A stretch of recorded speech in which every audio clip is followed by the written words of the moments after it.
রংপুরের বিপক্ষে শুরুটা ভালো বলা যাবে না। দুই পাশে দুই বাঁহাতি ব্যাটারকে দেখে যেন পেয়ে বসলো ওরা। স্ট্রাইক এন্ডে তামিম ইকবাল, শেখ মেহেদীর করা প্রথম ওভারটা মেইডেন। তখনও বোঝা যাচ্ছিল না কি করবেন ক্যাপ্টেন।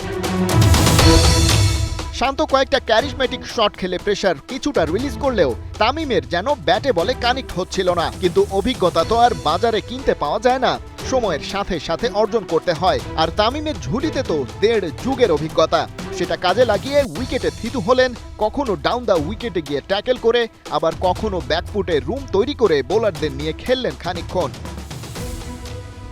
মোমেন্টাম পেয়ে যেতে খুব বেশি সময় লাগলো না। যে মেহেদী হাসানকে প্রথম ওভারেই মেইডেন উপহার দিয়েছিলেন, ম্যাচের 5 নম্বর ওভারে তার বলেই হাঁকালেন জোড়া বাউন্ডারি। তাতেই পেরিয়ে গেলেন টি-20তে 8,000 রানের মাইলস্টোন। মজার ব্যাপার, এই কীর্তি গড়তে তামিম খেলেছেন 272 ম্যাচ। সেই হিসেবে টি-20তে 8,000 রান করা ব্যাটারদের মধ্যে খান সাহেব খেলেছেন এমনকি শেখর ধাওয়ান, মার্টিন গাপটিল ও এবি ডিভিলিয়ার্সের চেয়েও কম ইনিংস। তামিমের সমান ইনিংস খেলে 8,000 ক্লাবে ঢুকেছিলেন কেবল Australian hard hitter Chris Lynn. সেটা গেল বছরের ঘটনা।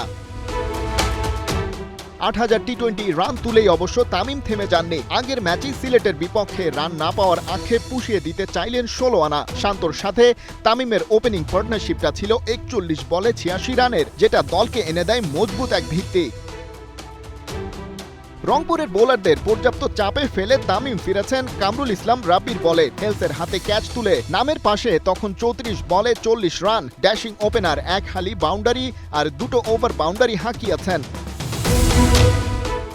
সময়ের হাতে পোড় খাওয়া ক্রিকেটার তামিম দলকে নেতৃত্ব দিয়ে নিয়ে এসেছেন বিপিএল 2025 লিডার বোর্ডের সেকেন্ড পজিশনে। জাতীয় দলের নির্বাচক বোর্ড সভাপতি থেকে অধিনায়ক সবাই দেশসেরা ওপেনারকে চায় চ্যাম্পিয়ন্স ট্রফির দলে। সিদ্ধান্ত জানাতে সময় চেয়েছেন। এত ভাবনার ভিড়েও এমন চাপমুক্ত ভাবে মাঠের খেলায় দলের জন্য লড়াই করতে পারেন, অকপটে দিয়ে চলেন নেতৃত্ব। তাই তো তিনি এ তল্লাটের কলিজাওয়ালা খান নামেই পরিচিত। খালিদ জামিল, 71।